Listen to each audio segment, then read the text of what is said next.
এই পথ যদি না শেষ হয় তবে কেমন হতো বলো না।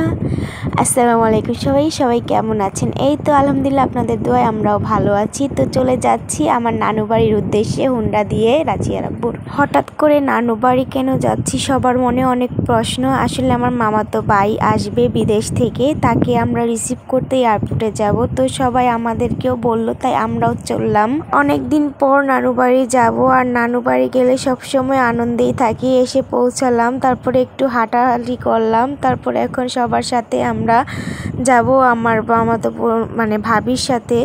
তো ভাবির সাথে ঘুরতে যেয়ে আসার পর এখানে আমরা রাতের একটু রান্না বান্না করব, মামির সাথে সাহায্য করব। আর এদিকে মামিকে বললাম যে মামি দাও, আমি তোমাকে সজনে ডালটা রান্না করে দেই। আমি অনেক ভালো সজনে ডাল রান্না করতে পারি, তাই আমি রান্না করতে চলে গেলাম। আর এইদিকে আমি সচরাচর যেভাবে সজনে ডাল রান্না করি সেটা তো তোমরা জানোই।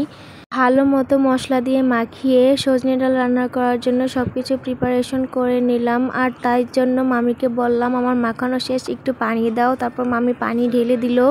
আর কালকে আমরা চলে যাব, মানে সকাল হলে চলে যাব ভাইয়াকে রিসিভ করতে। সকালের দিকে যাব না আর কি, বিকালের দিকে যাব। সেটার ভিডিও তোমরা খুব শীঘ্রই পাবে। তারপর এখানে মামি মানে ডালটা বসিয়ে দিল চুলাতে। আর গ্রামের রান্নাগুলো কিন্তু অনেক মজা হয়। আর ওই দিকে দেখতে পাচ্ছ আমার মামাতো বোন, ও আমাদেরকে একটা রেসিপি করে খাওয়াবে, কাঁঠাল দিয়ে মুরগির মাংসের রেসিপি। ওর রান্না কিন্তু মাশাআল্লাহ অনেক সুন্দর হয়। আর কয়দিন পর ওরও ভিডিও পাবা, তোমরা বিয়ের ভিডিও পাবা, ওরও বিয়ে হয়ে যাবে। আর তার বিয়ের আয়োজনের জন্যই আমাদের এত উল্লাস। ভাইয়া আসবে, তার বিয়ের আয়োজন করার জন্যই বিদেশ থেকে চলে আসছে।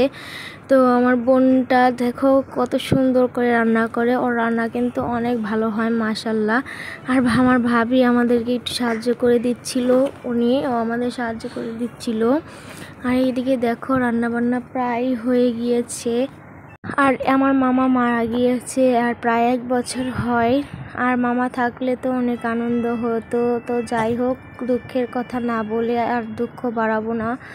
তো আমাদের রান্না প্রায় হয়ে গিয়েছে, আর সবাই মিলে গল্প করছিলাম। আর এবার সাজনাগুলো দিয়ে দিচ্ছেন মামিকে আমি আর কি বলে দিচ্ছিলাম যে এখন সাজনাগুলো দিয়ে ভালোভাবে কষাও। তো যাই হোক, সবার রান্না বান্না সবাই একসাথে মিলেমিশে করলাম, অনেকটাই ভালো লাগলো। তারপর আবার এখানে দেখো সবাই মিলে কিন্তু অনেক আনন্দ করছি, সবাই একসাথে থাকলে অনেক আনন্দ হয়।